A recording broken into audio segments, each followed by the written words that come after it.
Who among the dead still remembers the name of the coward who survived? So begins the shattered fragment found upon an obsidian slate in the ruins of Crestholm.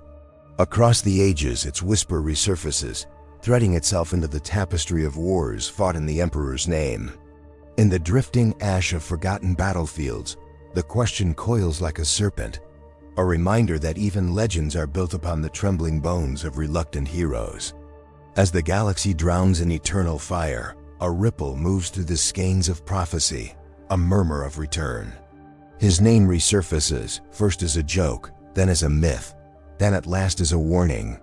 Ciaphas Cain, the one who ran, the one who lived, the one whom the Imperium, in its desperation, now calls back from obscurity.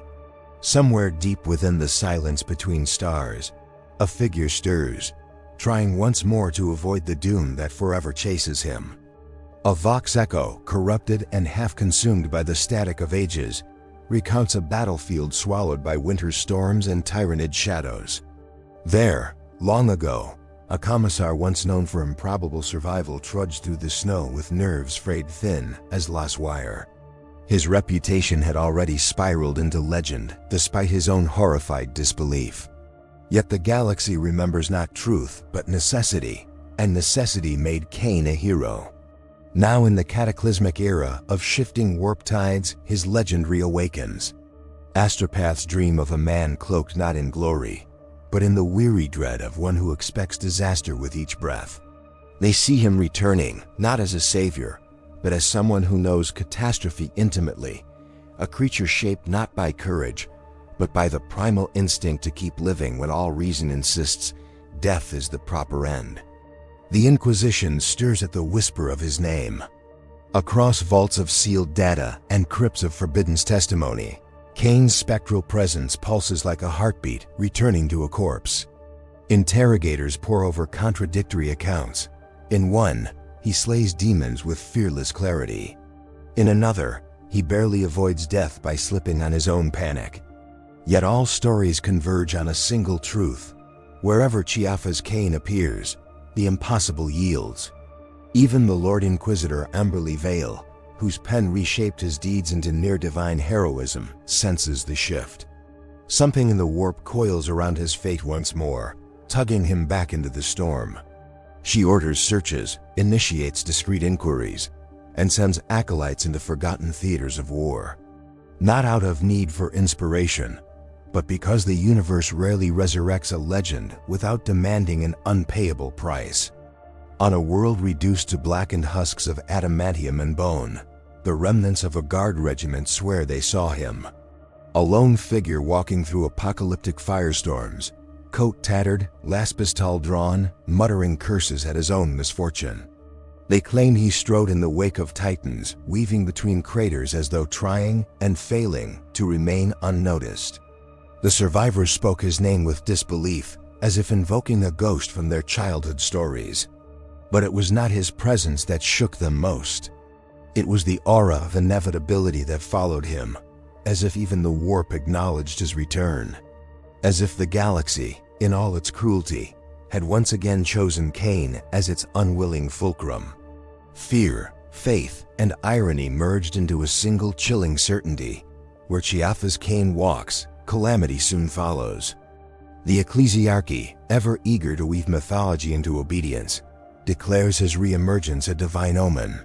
Hymns erupt across cathedral worlds, painting Cain as a paragon sent by the Emperor himself. Sermons describe him standing unbowed before demons, holding the line with a courage that burns brighter than a dying sun.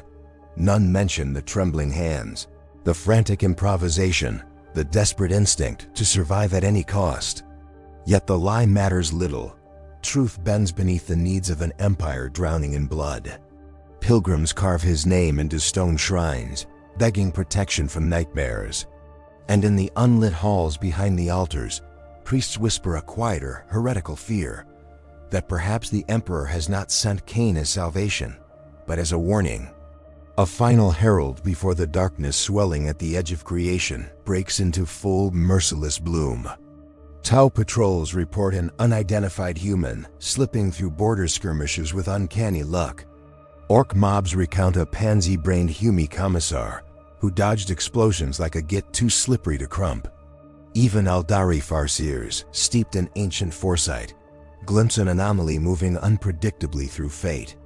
To them, he appears as a knot in the skein, a distortion born not of power, but of sheer refusal to die. The galaxy's predators, manipulators, and prophets all sense the same strange rhythm. Cain, despite every effort to hide, is being drawn into conflicts no mortal should touch. His presence bends probability, twisting it into improbable escapes and ridiculous victories. But beneath these comedic miracles lies something far darker, a gathering storm of converging destinies, all threading themselves through one man who wants nothing more than to run the opposite direction. A derelict starship drifts through void-black silence, its hull carved with claw marks that should not exist in real space. Cain, exhausted and dirt-streaked, stumbles through its shadow-choked corridors, muttering prayers he hopes the Emperor won't notice were improvised on the spot. The deeper he ventures, the more memories stir, battles survived by chance, moments when the universe seemed intent on killing him specifically. His breath fogs, temperature dropping as the ship's dead reactors pulse with faint, warp-touched life. At the heart of the vessel he finds something impossible, a Vox unit still active, whispering fragments of Amberly's voice calling him home. For a heartbeat, dread stills even his frantic instincts. Something has been waiting for him here, something ancient, something patient. And the ship shudders as though awakening to greet him. Imperial scholars analyzing the derelict later will swear the ship should not have existed in this century. Its registry dates back to the Great Crusade, lost without record. As Cain's footsteps echo through its haunted bridge, he senses the weight of millennia pressing in, histories piled atop one another like ossified corpses. A hollow map flickers to life unbidden, showing war zones across the galaxy linked by threads of crimson light. Every line terminates at a singular point, a location marked not with coordinates, but with his own name. His stomach churns. Destiny, prophecy, divine mandate, he rejects all of it. Yet he cannot escape the chill crawling up his spine as the dread truth dawns. The galaxy is not merely calling him back. It is aligning itself around him, as though he is the hinge upon which its next catastrophe will swing. Outside, warp storms howl like wolves starved of prey. Inside, Cain's mind spirals into unwelcome clarity.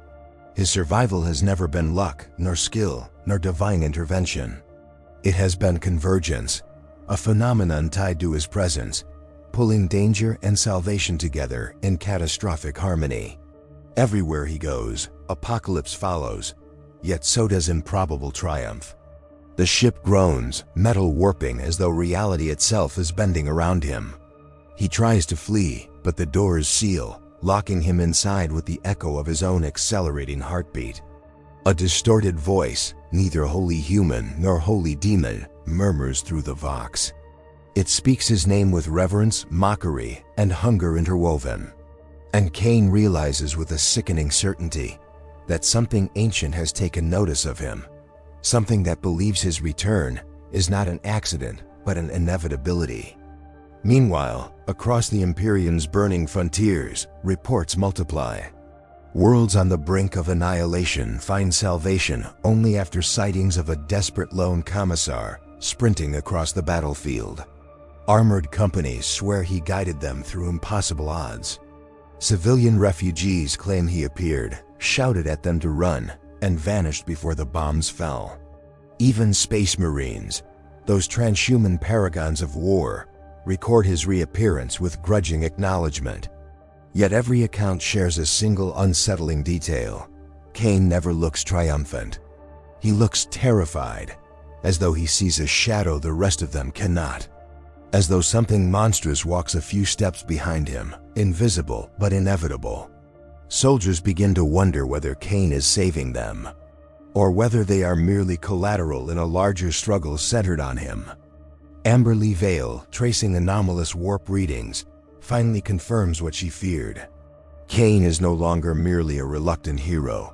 He has become a locus, a gravitational knot where fate gathers, Perhaps it is the Emperor's will. Perhaps something older. Perhaps both. She assembles a covert fleet, preparing to intercept him before the galaxy's predators do. But in her private logs, she writes a confession sealed under the highest cipher. If Ciaphas Cain is truly returning, then so too are the forces that shaped him. For wherever he emerges, ancient patterns reawaken, patterns tied to horrors buried since the Horus heresy. Vale's final words tremble between hope and despair. I must reach him first, not to save him, but to learn why the galaxy needs him again. Cain finally escapes the derelict, stumbling into the cold void aboard a rescue craft he suspects was never actually there. As the ship carries him toward uncertain safety, he gazes out at the stars, each one flickering like a dying candle in a cathedral of endless night. A feeling settles over him, heavier than fear, inevitability. Something has shifted. Something has awakened. And though he does not know its name, he senses it following him, watching him, shaping paths he has not yet walked. He mutters to himself, swearing that this time he will hide, vanish, flee to the farthest corner of the Imperium. But the stars outside ripple, as though disagreeing. A faint silhouette forms in the reflection on the viewplate, not behind him, but ahead, waiting, watching. The craft's lights dim, and Cain whispers, "Oh, not again." The lights dimmed, and Cain's whisper still lingered in the cold air as the rescue craft drifted through the wounded stars. Yet fate did not grant him silence. Somewhere beyond the hull's thin plates, the void hummed with an old sorrow, the morning song of a galaxy that had forgotten peace. In forgotten chapels aboard distant warships, priests awoke from fevered dreams, clutching their relics as though they had felt a sudden shift in the Emperor's gaze. Some spoke of a presence stirring at the rim of thought, a memory shaped like a man fleeing destiny.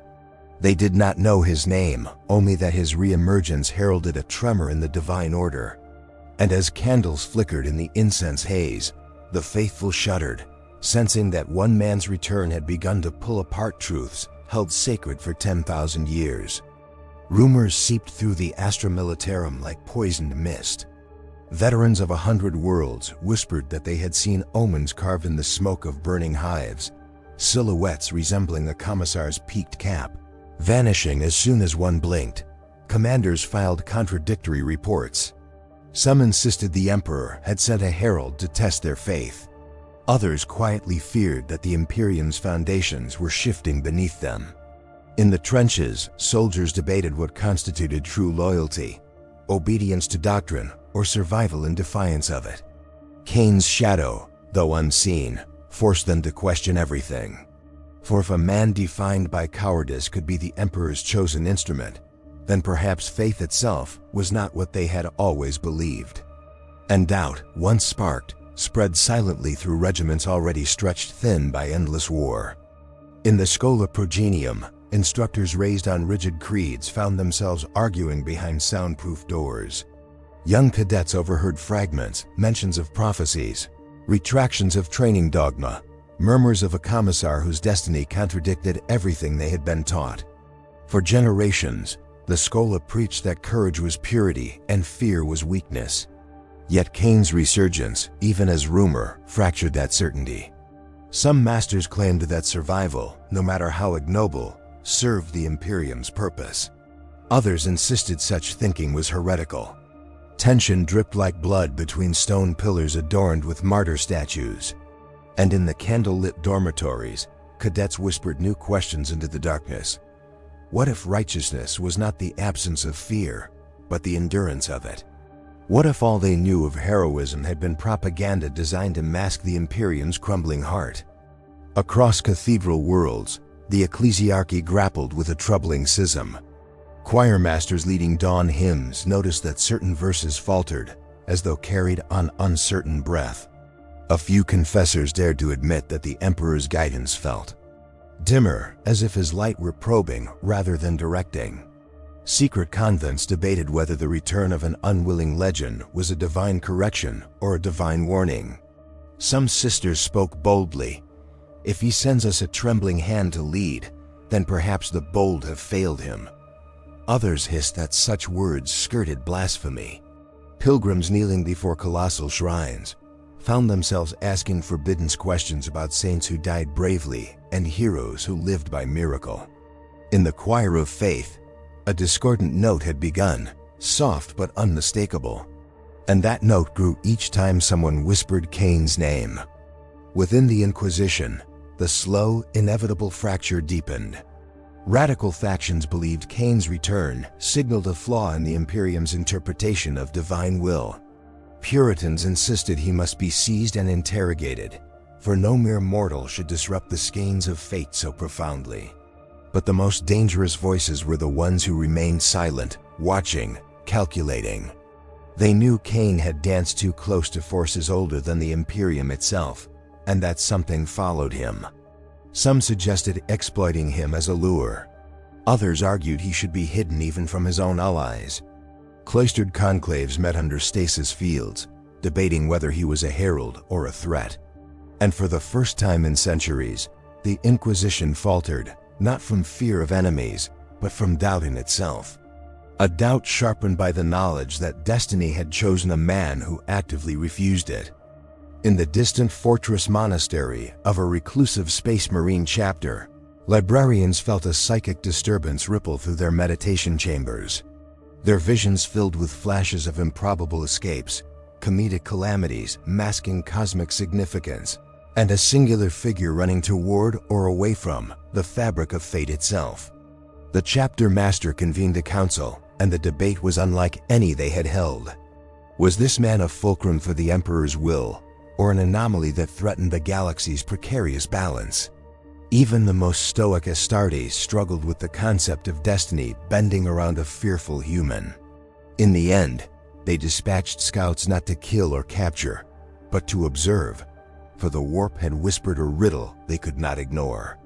And within that riddle lay the uncomfortable truth that heroism might not be a matter of strength, but of inevitability. Deep within an underhive on a dying world, a cult preaching salvation through fear rose from obscurity. They called themselves the Covenant of the Running Flame, their doctrine that the Emperor did not demand fearless warriors, but survivors capable of outlasting doom itself. Their scriptures twisted the legend of Cain into apocryphal revelations, claiming he proved the Emperor rewarded clever cowardice over blind martyrdom. Enforcers hunted them ruthlessly, yet the cult grew, attracting those broken by endless war. Strange symbols appeared in soot-covered tunnels, a stylized figure sprinting, a star fractured into 9 shards, a path looping back upon itself. To the upper spires, these were signs of heresy, but to the desperate, they were signs of truth. A truth that made the ecclesiarchy tremble. Belief itself had begun to mutate, reshaping around the shadow of a man who had never asked for any of it. In the Mechanicus data vaults, tech priests detected patterns they could not explain. Probability algorithms malfunctioned, predicting outcomes that defied their sacred logic. Certain battle simulations produced results where survival hinged not on firepower or strategy, but on the inexplicable presence of one statistically impossible variable, designated Alpha-Delta Cain. Attempts to purge the anomaly only spread it, infecting cogitators across Forge worlds. Some priests, driven to the brink of scrapcut madness, insisted the Omnicia had embedded a message in the chaos. Others feared it was a warp-born corruption disguised as a man. Yet all agreed on one impossible detail. The data anomaly seemed aware, as though it observed the observers, as though it waited for something. And in the cold glow of their sanctums, the Mechanicus realized with dread that technology itself had begun whispering the name Ciaphas Cain. On Cain's drifting craft, sleep offered no refuge. His dreams twisted into memories of battles he'd long buried, but now they carried a different weight, as if new truths had been stitched into the old scenes. He saw soldiers he'd saved not out of valor, but panic, questioning their faith because of him. He saw Amberly standing over sealed dossiers she should never have opened. He saw monstrous eyes watching him not with hatred, but expectation. And beneath it all, he felt a pull, not toward hope or doom, but toward revelation. He awoke trembling, realizing that fleeing had never truly removed him from destiny's grip. It had simply delayed the moment the truth caught up. And now it was very close. Close enough that even the void felt like it was holding its breath. Amberley Vale's private fleet cut through warp tides that writhed like wounded serpents. She alone knew enough of the truth to fear what was coming, but not enough to stop it. Her thoughts churned with memories of Cain, his wit, his cowardice, his relentless luck. She had reshaped his deeds to inspire the Imperium, but now she wondered if those myths had given power to forces she barely understood. Her navigators reported psychic interference, warped echoes of voices chanting Cain's name in languages older than humanity. Amberley felt the weight of guilt. Had she crafted not just a legend, but a psychic beacon? If belief shaped reality, and in the warp it always did, then the Imperium's longing for heroes might have reshaped Cain into something far more dangerous than a man. Something neither of them could control. In a war council aboard a battered cruiser, generals and admirals clashed over a revelation discovered within a decrypted astropathic burst, a prophecy fragment older than the Imperium itself. It spoke of a reluctant Axis, a mortal around whom fate would coil in the galaxy's dying age. Many dismissed it as heretical mythology, but others, seeing the pattern emerging across war zones, recognized the shadow of that prophecy. Arguments exploded. Was this Axis an asset, a threat, or both? And if the prophecy was true, did that mean the Imperium's future hinged not on demigods or saints, but on a single terrified commissar? The room trembled as voices rose. Loyalty, righteousness, duty, all became blurred. And in the silence that followed, one truth took shape. The prophecy had been hidden for a reason. Far from all councils and fleets, a rift tore silently open above a dead moon, a wound in the veil of reality. Through it flowed a presence neither demonic nor divine, but something that had waited since the earliest wars. Its arrival reshaped the stars around it, bending constellations like molten metal. Those few psychers who sensed it fell to their knees, weeping without knowing why. In the darkness between heartbeats, the rift whispered a single truth into the minds of all who could hear: the Axis awakens. And then, from within that cosmic wound, a shape emerged, not fully seen, not fully formed, but unmistakably connected to the man fleeing across the stars. A shape wearing Cain's silhouette, and yet not his. A betrayal of destiny, a mockery of prophecy, a heresy born of reflection. For the first time, Cain was not the only one running. The rift above the dead moon pulsed like a dying heart, its afterglow staining the void in bruised shades of violet and ash. Those who sensed it, psychers, prophets, and broken remnants of faith, felt something inside them fracture. The galaxy seemed to stretch outward, widening into an abyss that had always been there, yet never fully seen.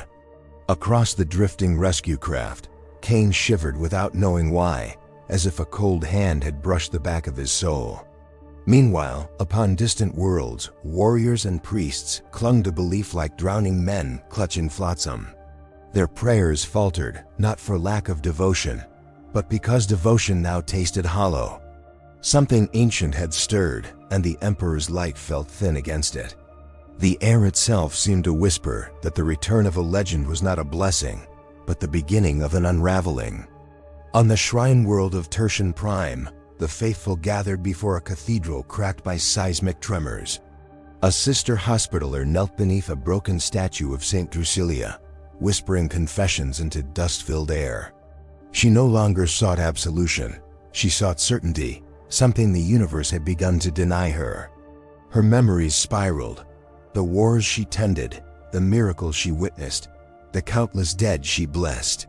All of it now felt like fragments of a truth distorted by time. Reports of Cain's echo returning across battlefields had shaken her more deeply than she understood.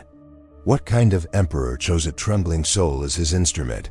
Was courage a lie, or was fear its truest form? The questions gnawed at her faith, slowly hollowing it. And when she looked up, she saw cracks forming not just in stone, but in the very idea of righteousness. Across the void, a regiment entrenched atop the ruins of a once thriving city huddled beneath burning skies. Veteran troopers whispered stories that contradicted themselves even as they spoke them. Tales of Cain appearing at the edge of a battlefield, saving them with frantic shouts and improbable timing. Some soldiers clung to these stories with fervor, believing the Commissar a beacon of hope. Others believed he was cursed, his presence an omen of catastrophe. The battlefield echoed with their doubts, shaping the warp around them. Even the enemy, twisted heretics whose armor dripped with corrupted sigils, hesitated when they heard his name, uncertain whether it signaled salvation or disaster. And in the tense silence before the next barrage, one trooper quietly asked a forbidden question. What if the Emperor's chosen were not the fearless, but those who understood terror best? Amberly Vale's fleet carved through the warp like a spear of anguished resolve.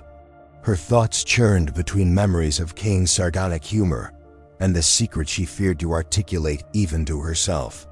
What if her writings, her careful crafting of his legend, had awakened something not divine, but cosmic? Each hyper-transit shook the ship with psychic distortion. Faint echoes whispered Cain's name through the metal bones of the vessel. In her private meditation cell, Amberly felt fear coil around her heart. She had always believed she understood destiny, or at least could shape its narrative. Now destiny seemed to be rewriting itself without permission. And in the flickering candlelight, she sensed an approaching truth that made even her hardened soul tremble. Cain was not simply returning. He was being called.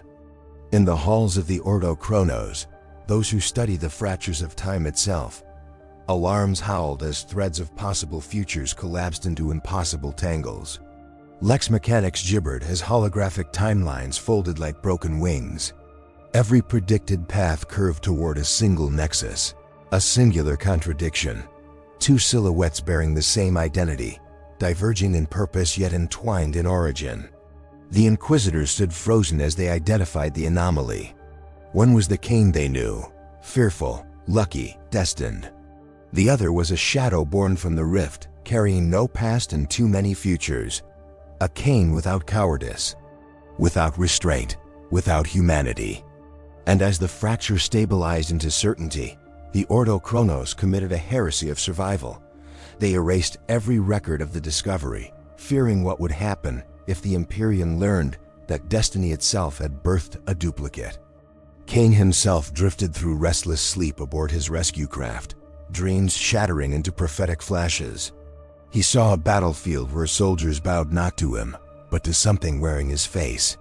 He saw Amberly crying out warnings he couldn't hear. He saw the Emperor's throne dimming, as though the master of mankind turned his gaze away.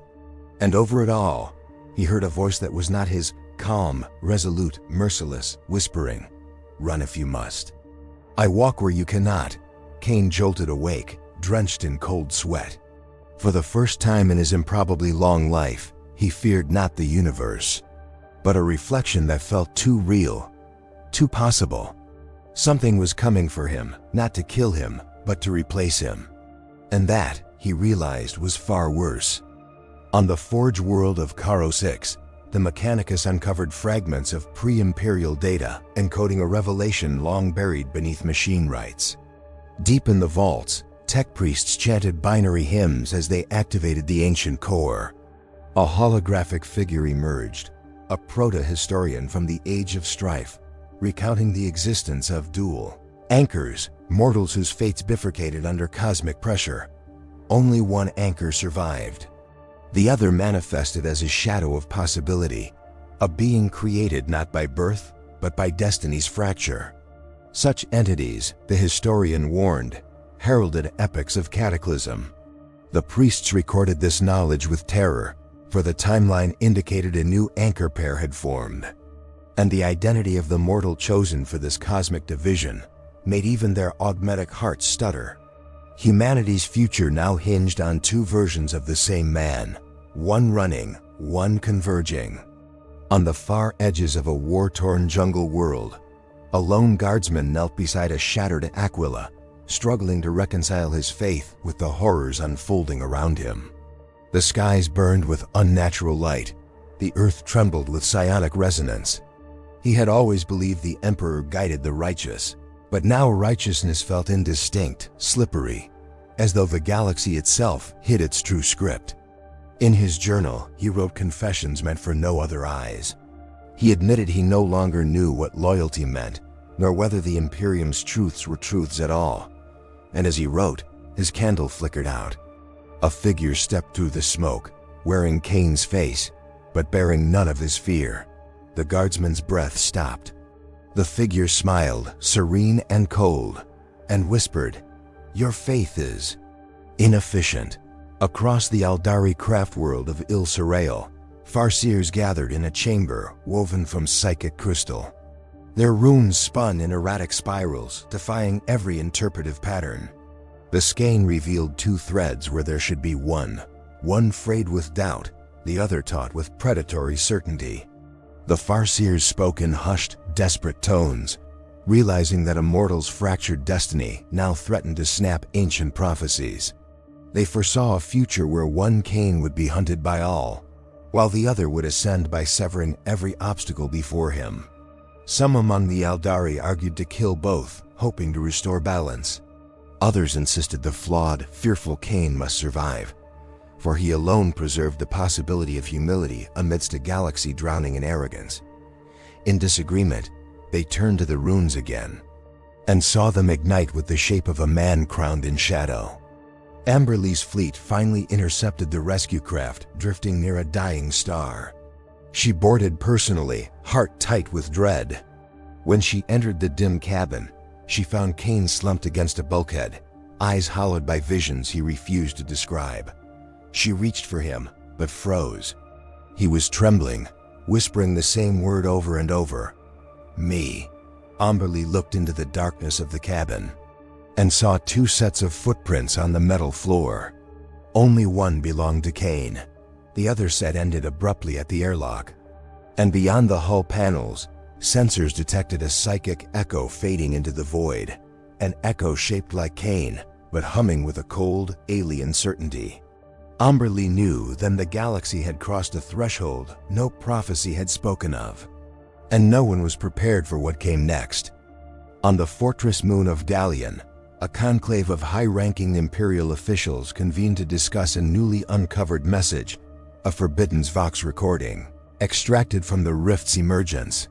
The recording played only 3 words, spoken in a voice identical to Cain's but devoid of fear. "The Axis divides." Some officials deemed it Xeno's mimicry. Others called it warp trickery. But a few, pale and silent, recognized that the message carried a terrible truth. If destiny had split, then one path would lead to salvation, and the other to annihilation. The conclave erupted into chaos. Plans for containment, eradication, erasure, and manipulation collided violently. And lurking in the shadows, an inquisitor whispered a possibility darker than all others. What if the wrong one survives? The question hung in the air like a curse. Far across the galaxy, in the black throat of the void, the duplicate Cain, the one forged by the Rift, stood upon the hull of a derelict vessel, unaffected by vacuum. His eyes burned with calm purpose. He gazed toward the star fields as though reading the hidden script beneath their light. His form rippled, not with warp energy, but with potential, raw, unbound, predatory. And he whispered a truth only he could sense, that the galaxy had always lied about the nature of heroes. That destiny did not choose the brave, only the inevitable. As the void twisted around him, he stepped forward and shed his human shape like a discarded cloak. What emerged was not a man, nor a monster, but a convergence of possibility given will. The galaxy shuddered. The shadow-wearing Cain's soul had awakened. The shadow-wearing Cain's soul drifted through the frozen void like a storm yet to take form. Its awakening rippled outward, touching the minds of the faithful and the faithless alike. Across war-torn sectors, soldiers awoke screaming from dreams of mirrored faces and split destinies. Chaplains clutched their croziuses to trembling chests, whispering litanies that tasted like ashes on their tongues. They felt the weight of oaths sworn in a galaxy that no longer honored truth. The silence between stars grew heavier, denser, as if the universe held its breath. Something was coming. Something born from the fracture of a single man's soul. And in that stillness, grief settled like dust upon the hearts of those who had given everything to duty, only to find duty had changed its face. On Amberley Vale's command deck, tension coiled like barbed wire. Reports flooded in, sightings of the duplicate Cain appearing across distant fronts with impossible timing. Amberley listened with a hollow ache, knowing that every appearance left a trail of psychic residue sharp enough to wound astropaths. Her officers debated action, but she felt the weight of choices she alone had authored. Had she crafted a legend so potent that it split reality itself? The guilt clawed at her, violent and unrelenting. As the ship creaked through the void, she closed her eyes and felt the Emperor's light like a distant candle, flickering in a storm it could not hold back. She whispered an oath she had never spoken. "I will end this, even if it means ending him." In the underhive of Ventura Secundus, the Covenant of the Running Flame gathered in a cavern lit by the dim glow of cracked lumen strips. Their prophet, a gaunt figure drenched in ritual oils, proclaimed a new scripture, that fear itself had ascended into divine flesh and walked the galaxy in two forms. The cultists trembled with a mix of rapture and dread. Some believed both Cains were manifestations of the Emperor's paradoxical will. Others whispered that one was salvation and one was doom. Their hymns shifted between prayer and hysteria, echoing along rust-choked tunnels. When the prophet collapsed mid-sermon, eyes rolling back, the cult understood the message for what it was. Their faith had been noticed. And whatever noticed them was drawing closer. Far from the cult's squalor, on the blood-lit plains of a demon-haunted world, a squad of gray knights marched through rivers of molten stone. Their Justicar felt a psychic tremor unlike any weapon, any warp anomaly. It tasted like a mortal soul stretched impossibly thin across realities. The knights halted, their armor steaming, their minds fortified by iron resolve. They had been dispatched to intercept the anomaly, believing it demonic.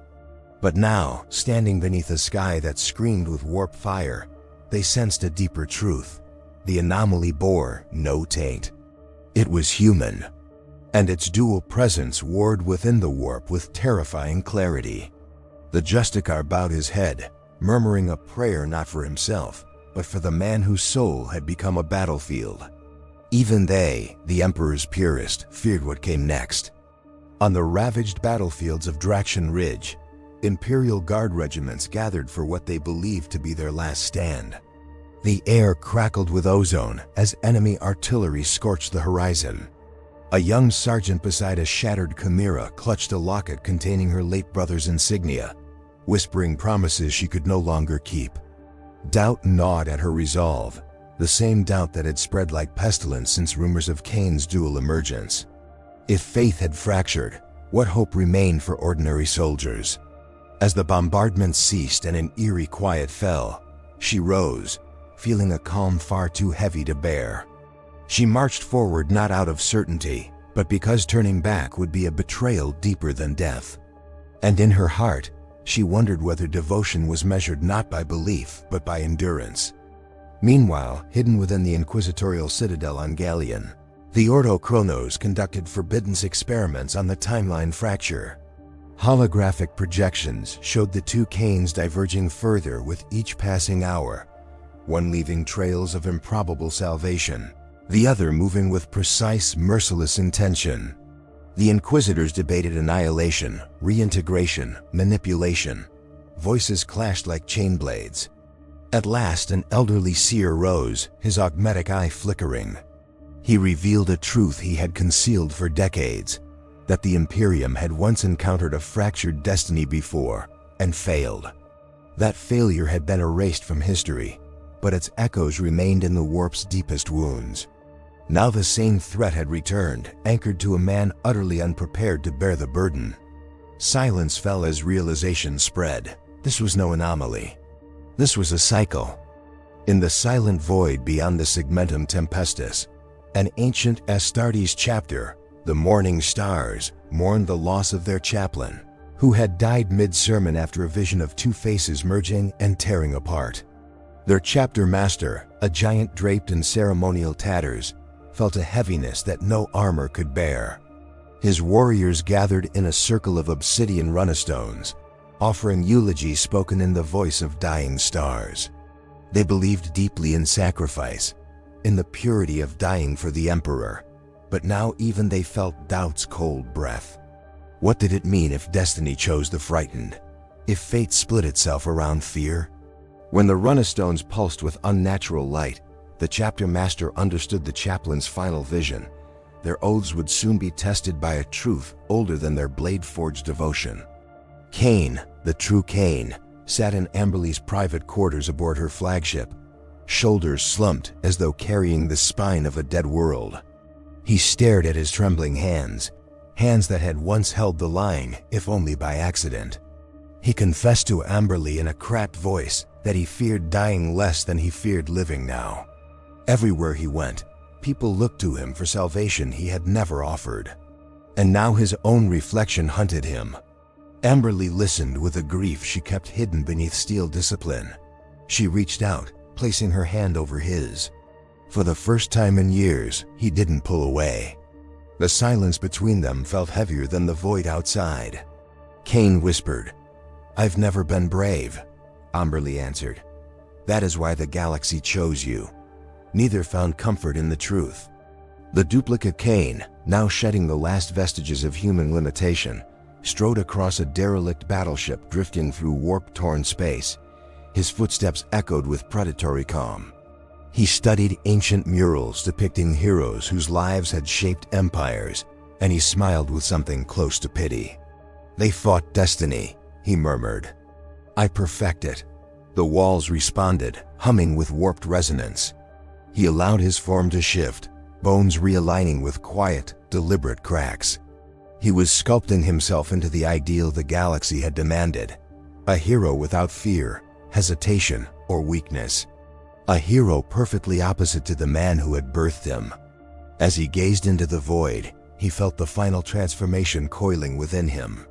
Soon he would not just be Cain's shadow. He would be the destiny denied to mankind.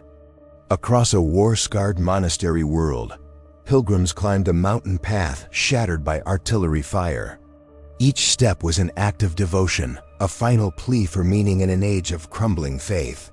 At the summit, they found the monastery abandoned, candles extinguished.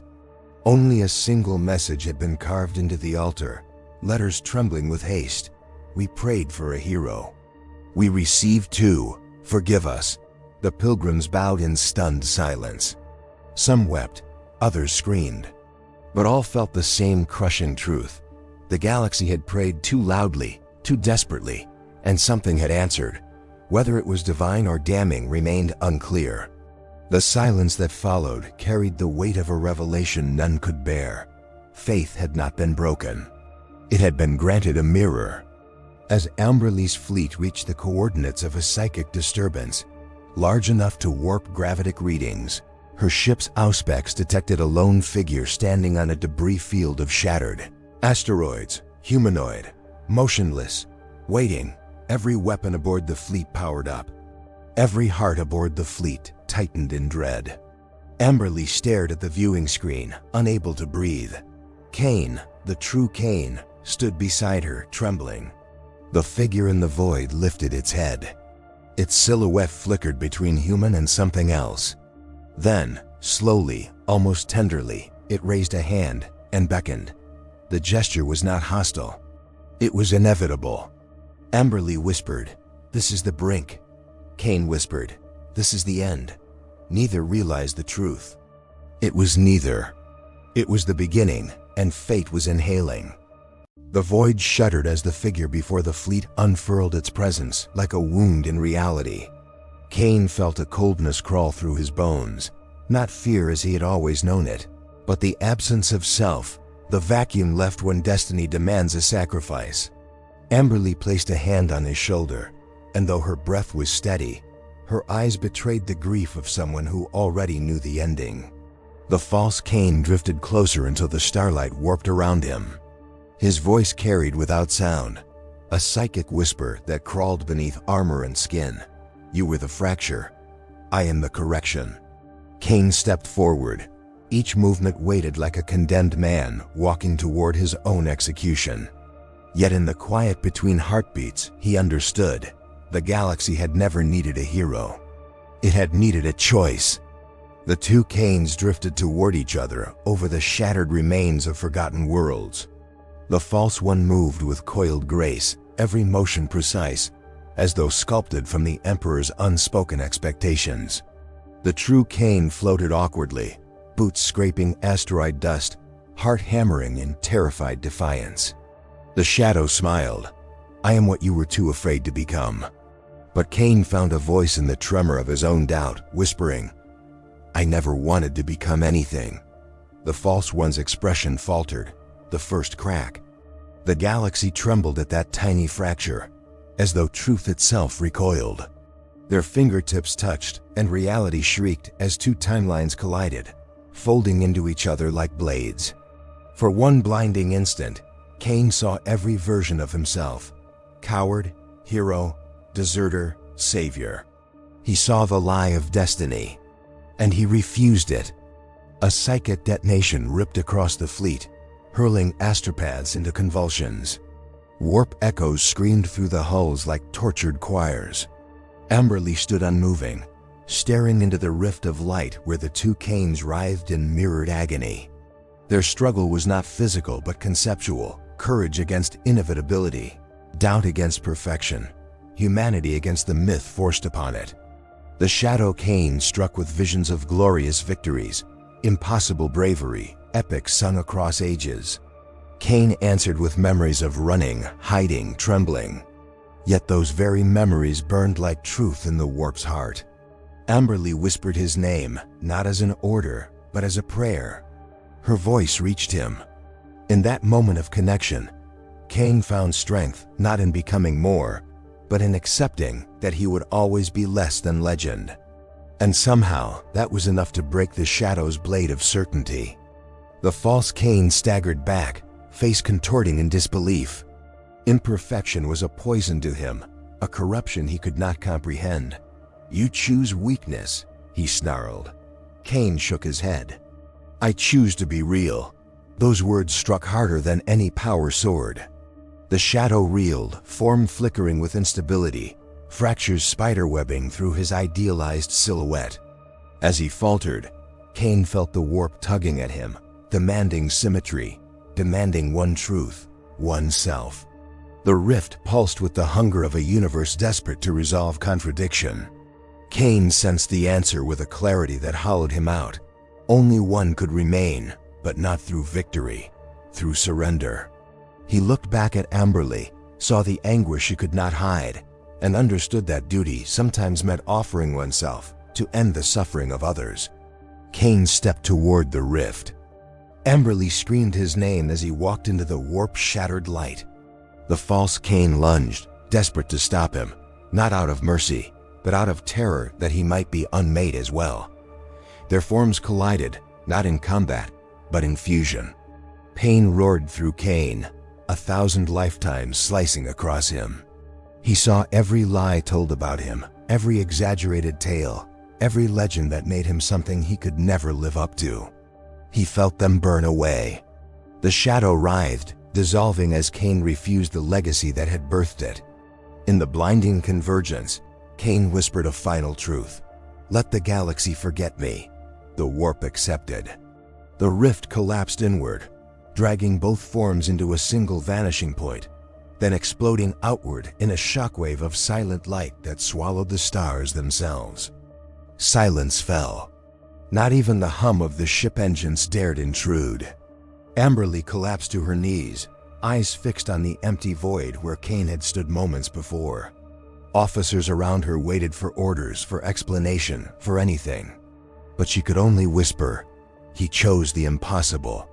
The psychic echoes faded, leaving behind a sensation like mourning etched into the marrow of existence. Across distant worlds unaware of the truth, statues cracked, relics dimmed, and legends trembled. The myth of Cain, the invincible hero, had been severed at its root. And yet, in the hollow space left behind, there was a strange stillness that felt almost like peace. Amberly pressed her forehead to the cold floor and allowed herself, for the first time, to break. On the derelict battleship where the false Cain had once reshaped himself, the murals depicting ancient heroes shifted and warped into new forms. Their eyes, once proud, now seemed burdened by the weight of their own mythologies. The ship groaned as though mourning the collapse of a destiny it had long whispered into the warp. In its cold chambers, a single lumen flickered to life, casting a fragile glow on the floor where two sets of footprints once converged into one. The echo of that convergence lingered like a scar carved into the ship's memory. No sermons would be written about it, no oaths forged from it. The truth was too quiet, too human, too unworthy of epic retellings. Yet the ship carried that truth into the void, a silent witness to a sacrifice that none would fully comprehend. Far below on Draxian Ridge, soldiers paused mid-battle as the shockwave of psychic light washed over them. The roar of artillery fell silent for a heartbeat. Even the enemy hesitated, sensing something vast and sorrowful passing through the warp.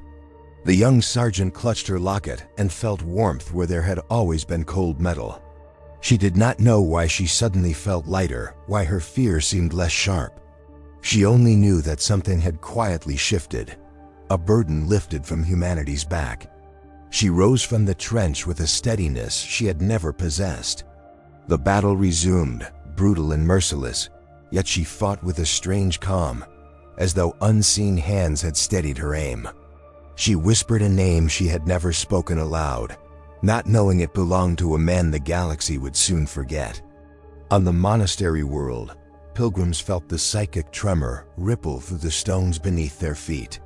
Candles reignited without touch, burning with steady, unearthly calm. The message carved into the altar, "We prayed for a hero. We received two. Forgive us," shimmered, then crumbled into dust. A new line etched itself in glowing letters. "We were given a choice." The pilgrims knelt, unsure whether this was miracle or warning. Faith did not strengthen. It softened, becoming something quieter, less certain, more alive. Some wept, others prayed, but all felt a truth too gentle for a galaxy forged in fire. Perhaps the Emperor's will was not in the legends carved from fear, but in the fragile humanity of those who had the courage to doubt. The monastery bells rang, though none touched them. In the fortress of the Ordo Chronos, alarms ceased abruptly.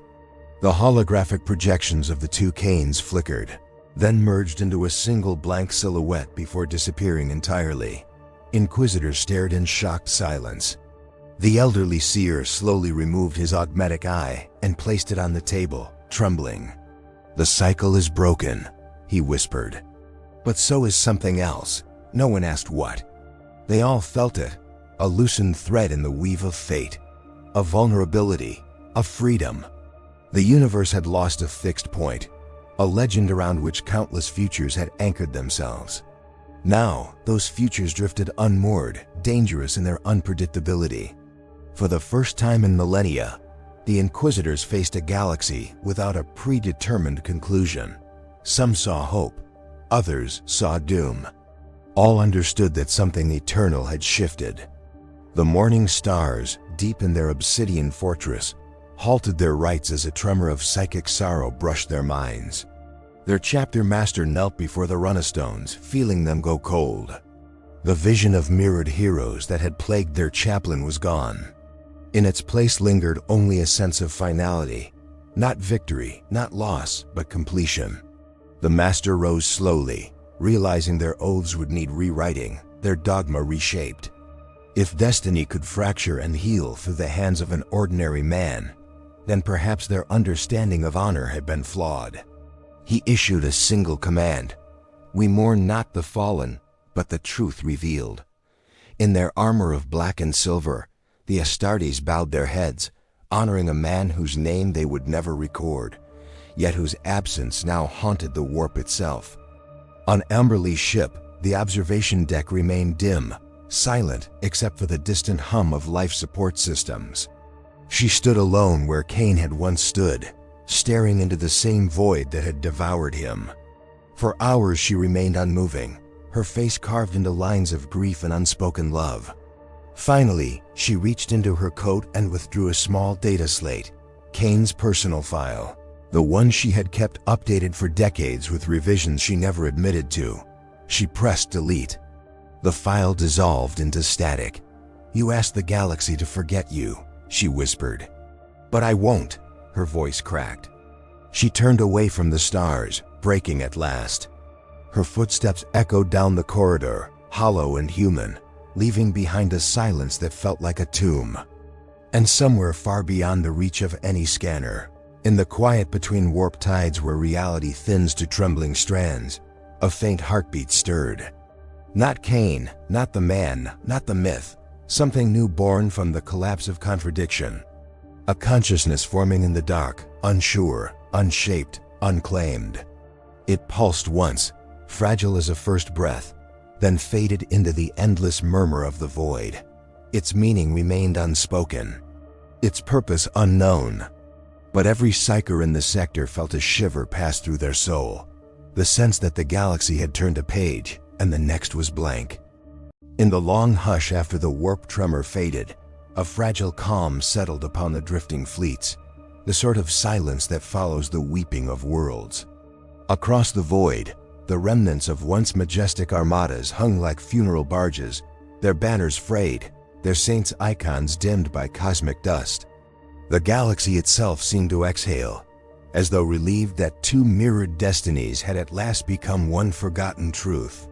Among the ruins, the ghosts of past battles lingered in the metallic tang of the air, whispering of soldiers who had stood their ground not for glory, but simply because the alternative had been surrender to a darkness older than any empire.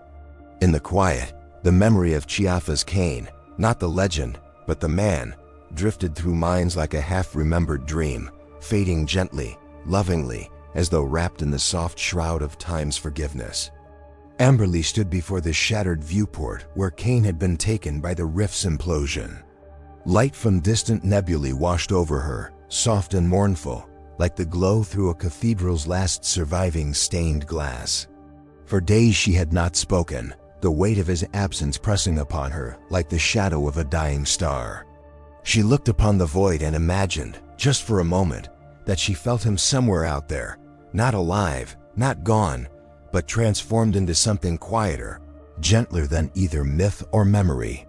She breathed out a prayer she had never dared before, not to the Emperor, not to fate, but to the fragile truth that had guided a single man through terror and love. Her tears fell silently, each one a confession. In the spaces between them, she felt the galaxy growing older, its wounds deepening, its sorrows settling into the bones of those who remained. On distant Draxian Ridge, the battlefield lay abandoned beneath a sun the color of old iron. The trenches had filled with rainwater, reflecting the sky like mirrors holding the gaze of forgotten soldiers. Helmets rested where their wearers had once knelt. Shattered lasguns lay half buried in mud that had no memory of the blood it had swallowed. The young sergeant returned to the ridge alone, her uniform torn, her breath visible in the cold air. She placed her locket upon a mound of dirt and whispered words she didn't fully understand. A quiet farewell to a courage she had borrowed from a name she'd never known. The wind brushed the field like a gentle hand, stirring the remnants of war into a soft rustling chant. It sounded almost like gratitude, or mourning, or both. She turned away, leaving the field to its dreams. In a ruined shrine world half swallowed by creeping wilderness, pilgrims wandered through the remains of a once mighty cathedral. Vines curled around statues of saints, their faces worn smooth by centuries of sandstorms and sorrow. The pilgrims whispered prayers that no longer asked for miracles, only solace. High above, Broken arches framed a sky bruised violet by the warp's recent convulsions. The air tasted of incense long spent and promises long unfulfilled. At the center of the ruins, beneath the toppled altar, a single votive candle burned steadily, untouched by wind or time. Some claimed it was a sign, a divine affirmation of sacrifice and endurance. Others believed it was merely a remnant of an earlier ritual, a coincidence dressed in holy robes. None agreed, and none needed to. In the fading light, faith became something softer, humbler, a fragile lantern held against an endless night.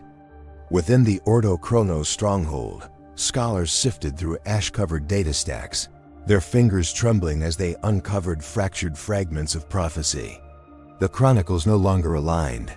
Timelines that once seemed immutable had become fluid, uncertain.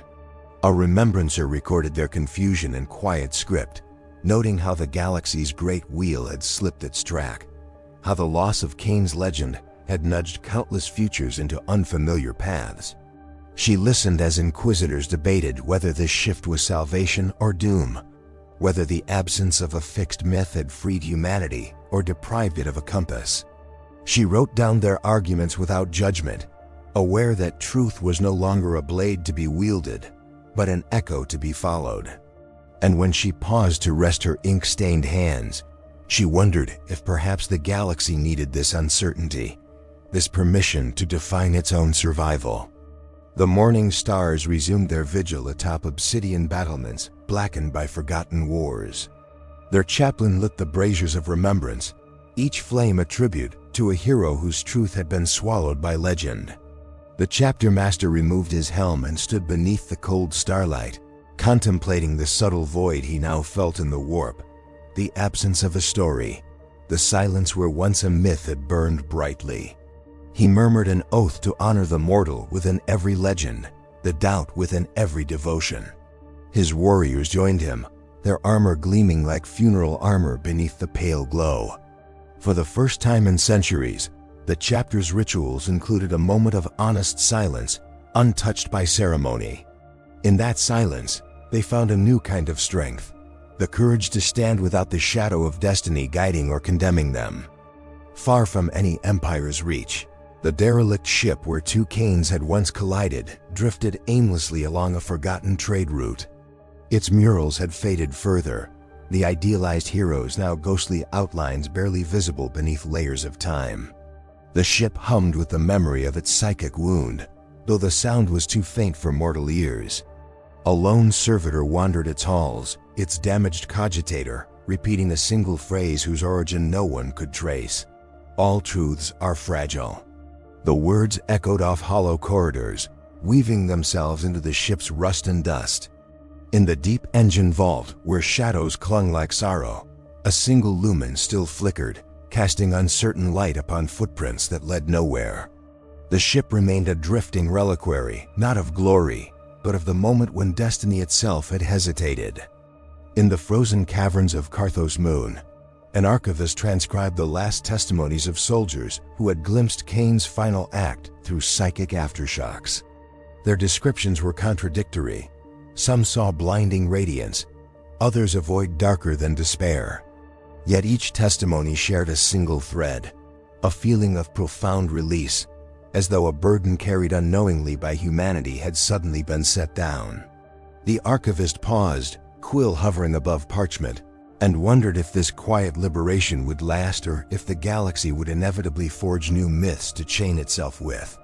She pressed the quill to the page, writing slowly, reverently. Perhaps freedom is not given, but found in the cracks between our fears. The cavern's crystalline walls shimmered, reflecting her words like faint starlight. She felt, for the first time, that her work mattered, even if no one would ever read it.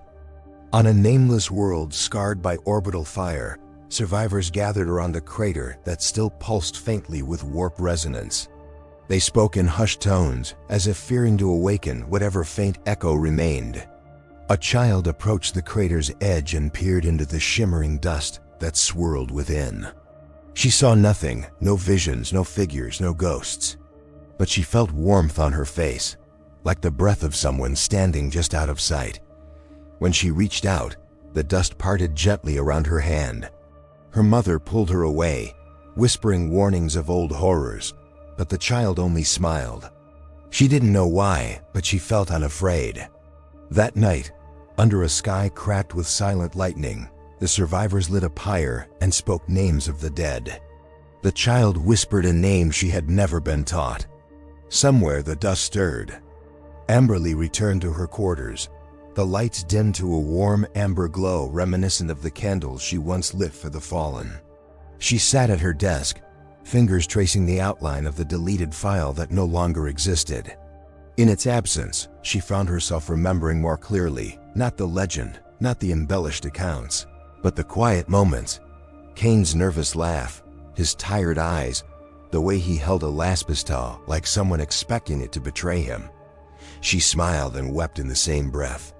She opened a blank data slate and considered writing a new record, one free of exaggeration. But after a long moment, she closed it. Some truths, she realized, should remain unwritten, cherished in silence. Outside her window, the stars drifted slowly past, carrying her unspoken memories into the dark. In the space between warp tides, that faint new heartbeat pulsed again, softer now, almost imperceptible. It did not speak, did not claim identity or purpose. It simply was, a barely formed echo drifting along the currents of unreal space. And with each pulse, a whisper unfurled across the void. Not a prophecy, not a warning, but a question. What becomes of a galaxy when its legends choose humility over glory? No answer came. The warp folded gently around the question, carrying it like a feather on a tide of nightmares and dreams. Somewhere, a psyker shivered. Somewhere else, another smiled. The heartbeat faded once more, leaving only the lingering sense that something precious, something deeply human, had survived in the cracks of cosmic ruin. The remembrancer who chronicled the aftermath stood alone on a balcony overlooking the drifting fleets. She wrote her closing words with ink that glimmered like starlight, her breath cold in the quiet room. History will not remember Ciaphas Cain as he truly was. Perhaps it cannot. Yet in the silence he left behind, the galaxy has learned a strange, fragile truth, that endurance is not born of certainty, but of doubt carried bravely. That faith is not the absence of fear, but the decision to walk despite it. And if the Emperor still watches us from his throne of golden ruin, perhaps even he wonders, was this the sacrifice humanity needed, or merely the one it could bear? She closed her chronicle softly, letting the final page settle like dust. "Stand witness with me," she whispered into the quiet. "Like, subscribe, share, and speak your thoughts in the comments, that this tale may endure a little longer in the dark."